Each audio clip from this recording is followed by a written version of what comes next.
keeping yourself sharp and in shape. Welcome back, my friend. I hope you're having a great day. It's a beautiful day here in the Savage Dojo. And as I said in the title, keeping yourself sharp and in shape. This doesn't have to be for fighting. This can be for life. So for my workout today, I did 5 minutes of jumping rope, 5 minutes of free flow shadow boxing, two 5-minute rounds of hitting the punching bag, then to end 5 minutes of jumping rope.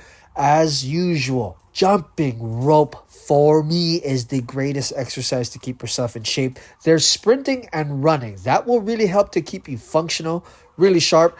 But the jumping rope, hands down for me, keeping yourself light on your feet, that is an amazing way to keep yourself in shape. Then the 5 minutes of free flow shadow boxing. Many of you have asked for a basic combination. This is one that we drilled in the MMA school that I was with. It's 1, 1, 2, 1, 2, 3, 1, 2, 3, 4, pivot. 1, 1, 2, 1, 2, 3, 1, 2, 3, 4, pivot. 1, 1, 2, 1, 2, 3, 1, 2, 3, 4, pivot.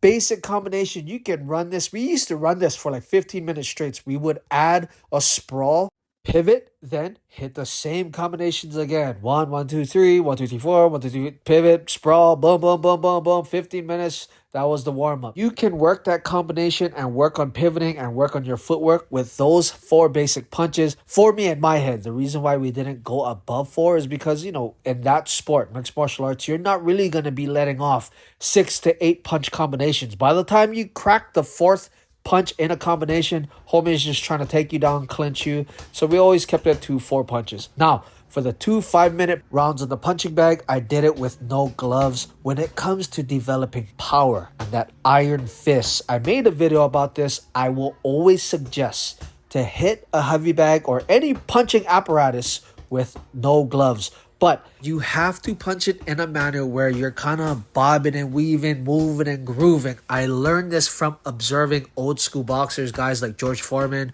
Rocky Marciano. They used to hit these very big heavy bags with these really thin leather heavy bag gloves. If you look at the old school heavy bag gloves, they didn't have no wrist support. They didn't have this Velcro hook that could really keep the wrist sturdy. Because of that, when they hit the heavy bag, you could see their wrists on some of the shots. It would be rolling.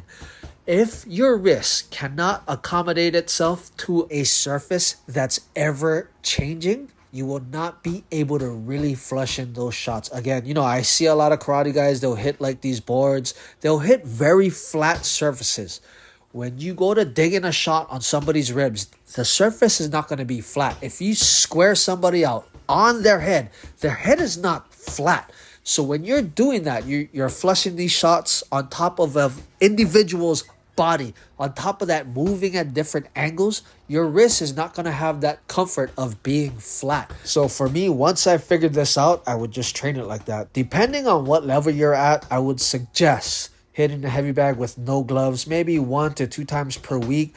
I can kind of do it all the time because I've trained it that way. And because my wrist, my knuckles, everything is strong enough to really flush a bag in, even when it's coming in, like towards me. I don't have to like bob or weave it, and it can be at a weird angle. My hands, my knuckles, my wrist can take the impact, and I can kind of flush shots in on a moving target, whether it's flat or not. And that's just the whole gist and the purpose of why I hit the bag with no gloves. Now, beyond the fighting aspect, when it comes to jumping rope and hitting the heavy bag, these 2 exercises keep me sharp as a father, as a man, as a adult, with the way I love to live my life. My kids are very energetic. I really got to be fast on my feet. A lot of times, with social media, me just being who I am, having this career, I really got to be sharp and flowing with my mind. I can have plans, but I still got to be able to flow with things and be able to just see different paths, see different loopholes, see different angles of how to get over a problem. Dealing with hundreds of thousands of different personalities through just instant messaging, the comments, people I deal with in real life.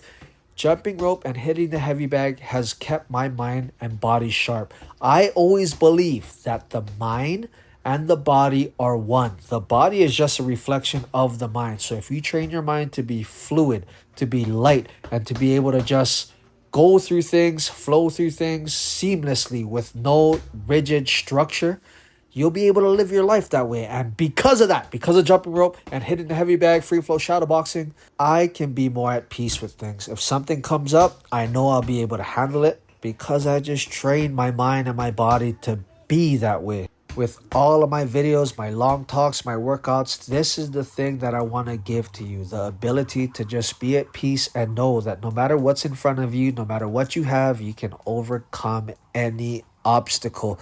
And then to end it off, of course, being light on the feet, being flowing with the jumping rope. That is the three basic things that keep me sharp and in shape. And that was today's workout. I hope you enjoyed it. And just always remember, train hard and be kind.